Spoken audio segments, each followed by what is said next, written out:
What do you do when the people who are supposed to love your children mock them instead?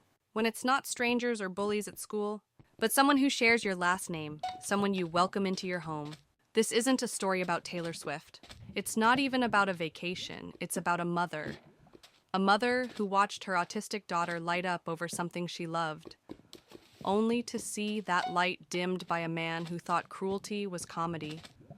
And when she finally spoke up, when she said, "Enough," the question wasn't, why did he do that?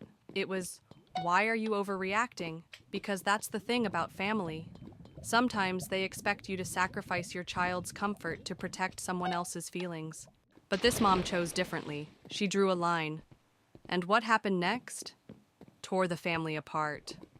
Lisa loved Taylor Swift, not in a shallow, surface-level way. She didn't just hum along to the catchy songs on the radio.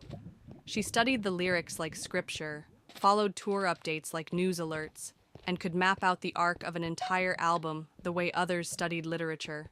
It was more than music. It was structure. It was comfort. It was her way in. Lisa was autistic. Social spaces could be overwhelming. Eye contact made her stomach twist. Loud environments drained her faster than anyone seemed to notice. But Taylor Swift? Taylor was a world where emotions were clear, where patterns made sense, and where stories had a beginning, a middle, and an end. And luckily, she wasn't alone. Rob, 16 and fiercely loyal, had always looked out for his sister in ways that didn't ask for attention. He let her talk for hours about eras and Easter eggs. He downloaded albums just so she could explain them to him track by track. And when other kids rolled their eyes, he simply said, "She's passionate. That's cool." Anne, the youngest, adored Lisa. She didn't fully understand all the complexities of her sister's wiring, but she understood love. And sometimes that was enough. Their home wasn't perfect. No family is. But it was safe. And in that safety, Lisa thrived. They knew her routines. They understood her signals. They didn't roll their eyes when she started a sentence with, "So," in the folklore album. They listened. They made space. And for a long time, that was all she needed. Until Hector started showing up more. He wasn't new. He was family. Her uncle, technically. Her mom's brother-in-law. The kind of guy who always needed the last word, always needed to be funny, even if it meant poking at someone else's softness. Hector was the type to say, "I'm just joking," after landing a jab. The kind to claim he was playing devil's advocate when really, he just liked getting a rise out of people. At first, Lisa didn't think much of it. She'd grown up knowing not everyone would love what she loved. Her best friend hated Taylor Swift. That was fine. But Hector didn't offer opinions. He offered taunts. "Oh, the Swiffers did this, huh? Let me guess. Taylor's your spirit animal? Swifties? You mean those crybaby fans who think she invented heartbreak?"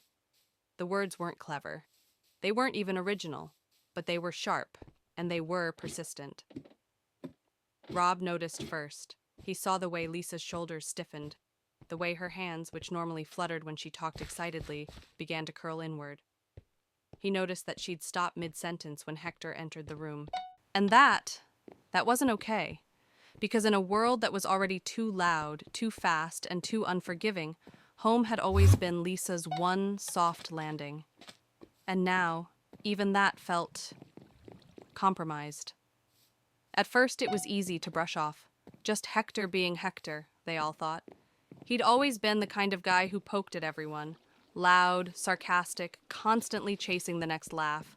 He made fun of Rob's hair, called Anne a mini attorney when she argued too well, and once mocked Sarah, the kid's mom, for labeling kitchen jars like she was running a food blog. But this was different. This wasn't just casual teasing. It was targeted, relentless, directed straight at Lisa. He'd call her Swiffer like it was the funniest joke in the world. He'd roll his eyes dramatically when she tried to explain something she loved. He interrupted her thoughts with fake quotes and exaggerated voices. "Oh, did you hear? Taylor just released a new song about gasp, another breakup. Shocking."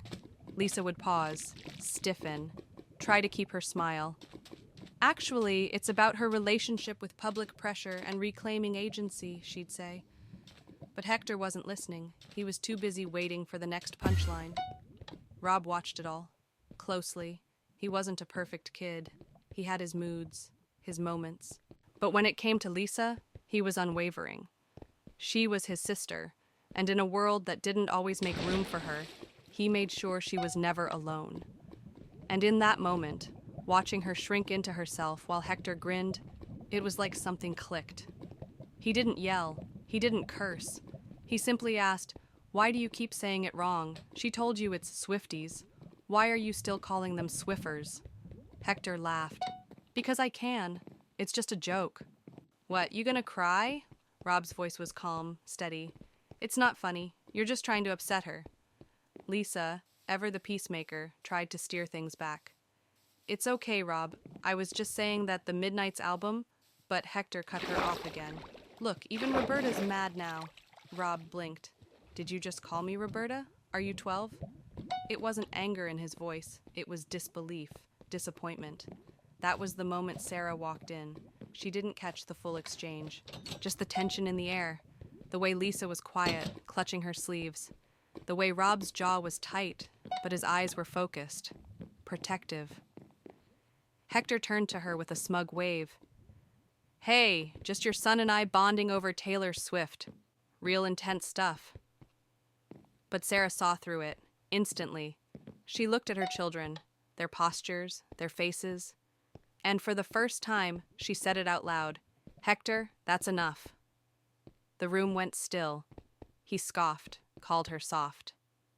Said she was raising kids who couldn't take a joke. But Sarah had heard enough jokes, and this time she wasn't laughing. Sarah didn't raise her voice. She didn't need to. There was a weight to her words that made the air feel heavier. Not anger, conviction.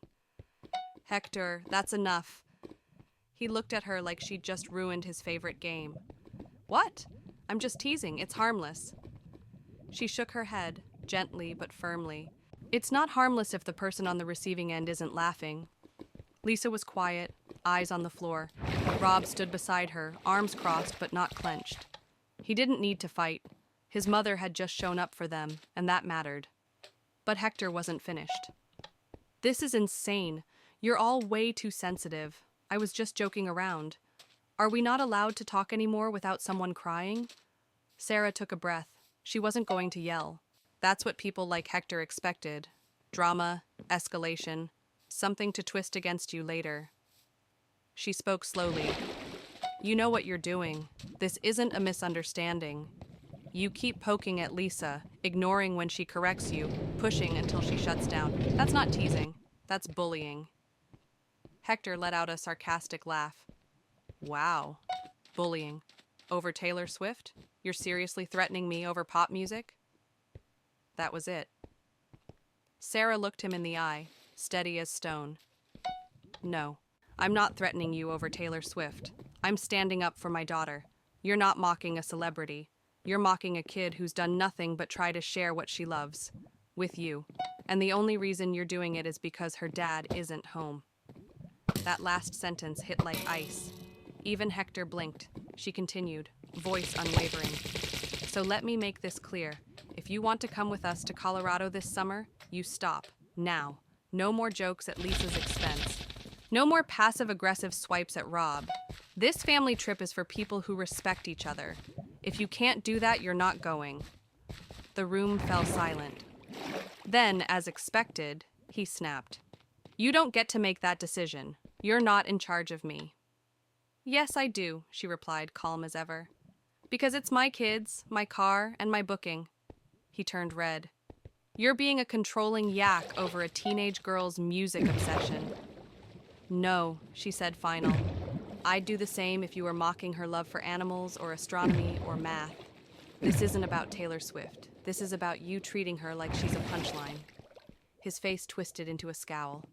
"You know what? Good luck next time something goes wrong. Don't come running to me. You're on your own." He grabbed his Costco chicken, muttered a few profanities, and slammed the door behind him. The silence afterward wasn't peaceful. It was tense, shaken, but it was also necessary. Because some moments define who you are, not in public, but in your own living room.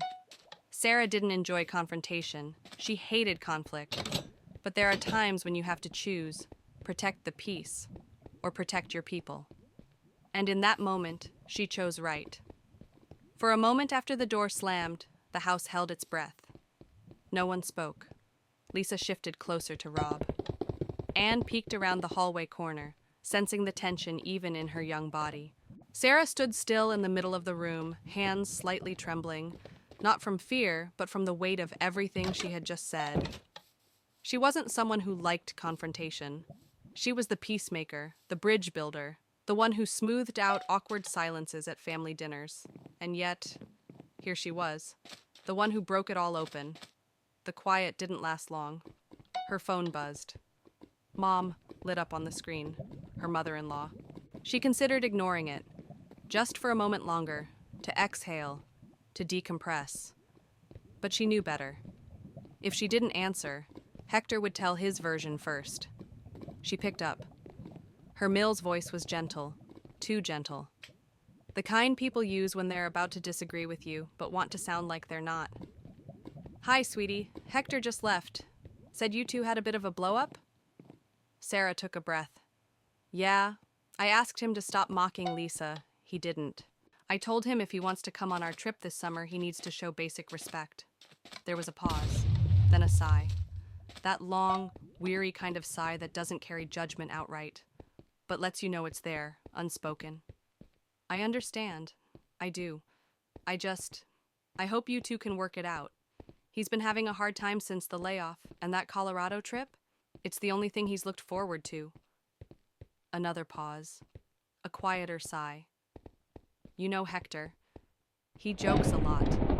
Maybe this wasn't meant to be cruel, just a misunderstanding?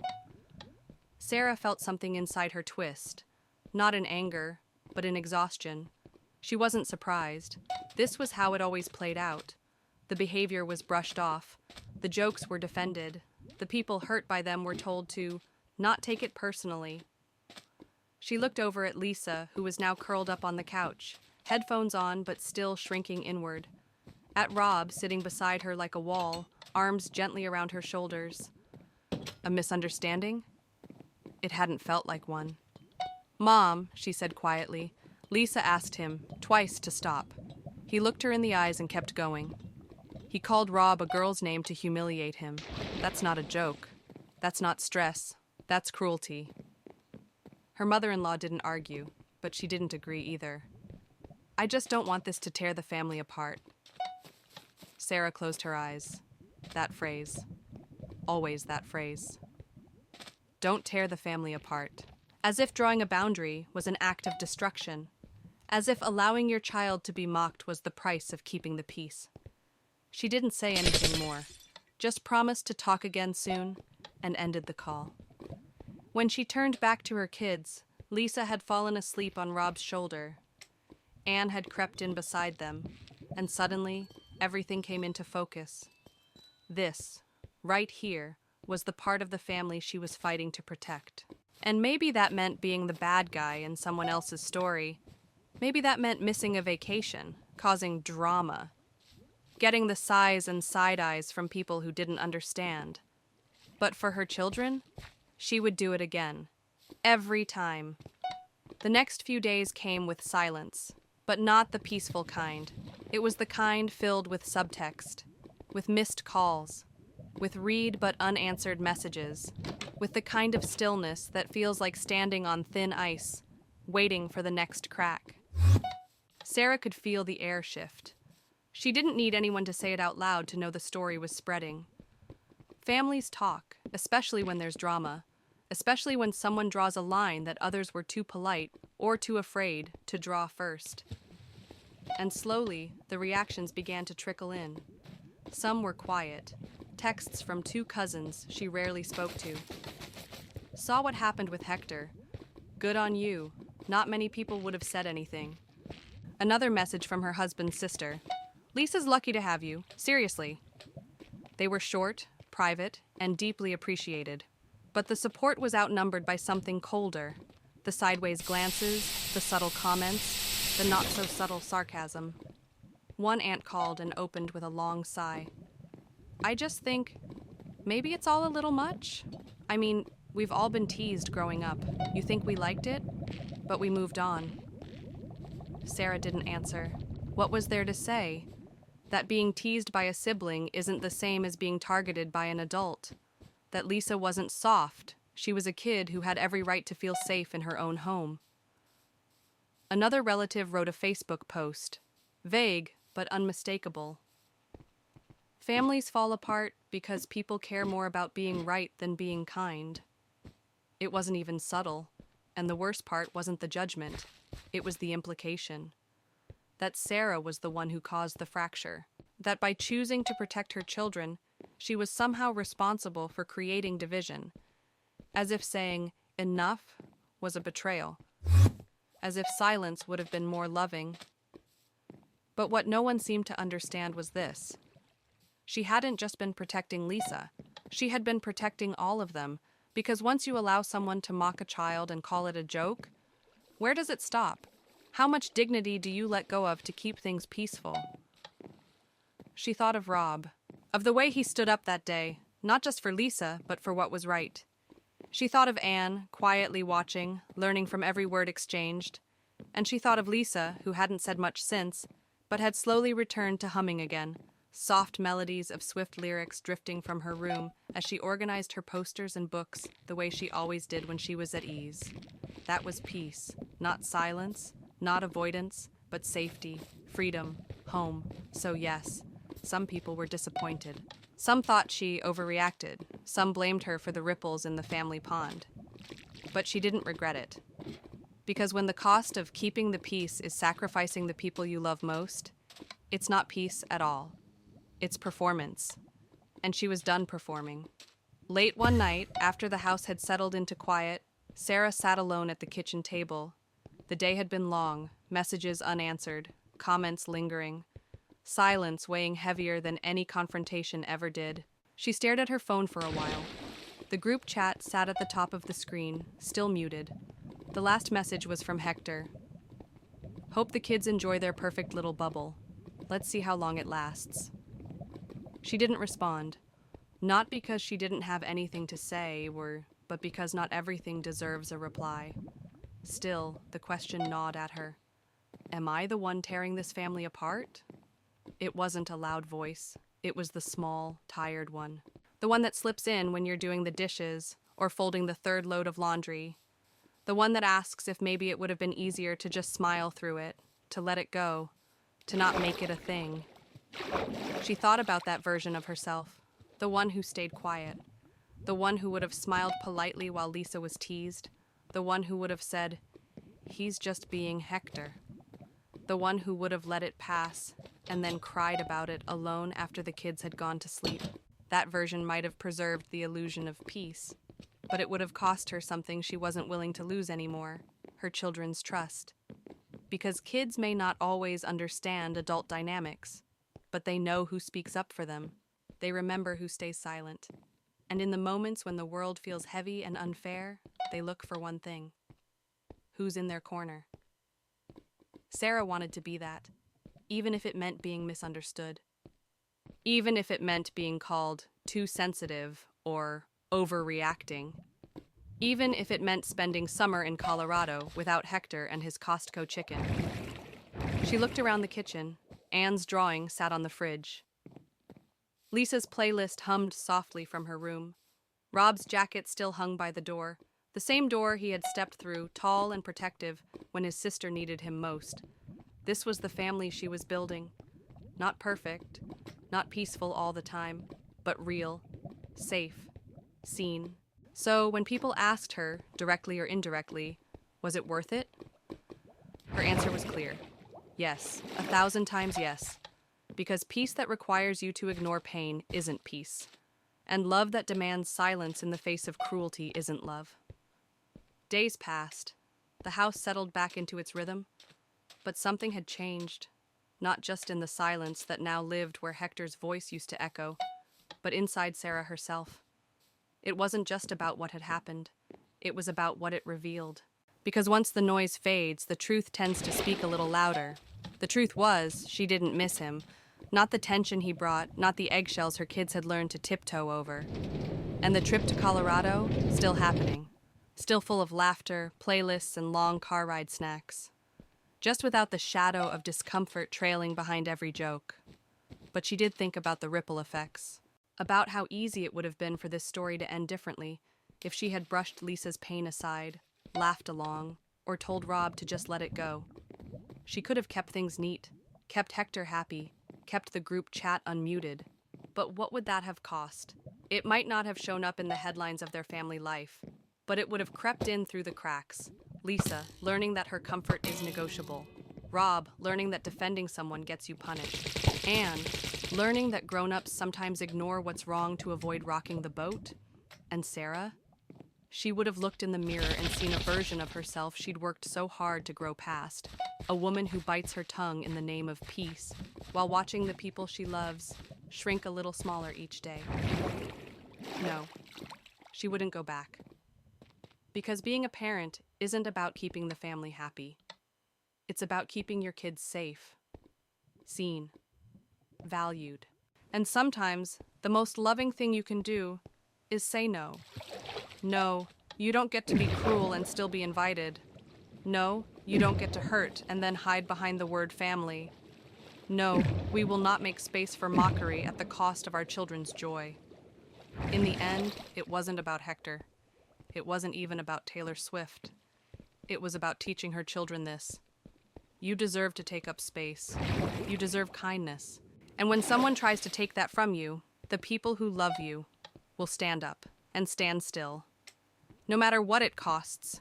Because some lines aren't drawn in anger, they're drawn in love. Sometimes the people who say, "It's just a joke," are the ones who've never been the punchline. And sometimes, choosing your child's peace means choosing conflict with everyone else. If this story made you pause, reflect, or feel something, I invite you to stay a little longer. Have you ever had to protect someone you love, even when it meant standing alone? Share your story below. Someone might need to hear that it's okay to draw the line,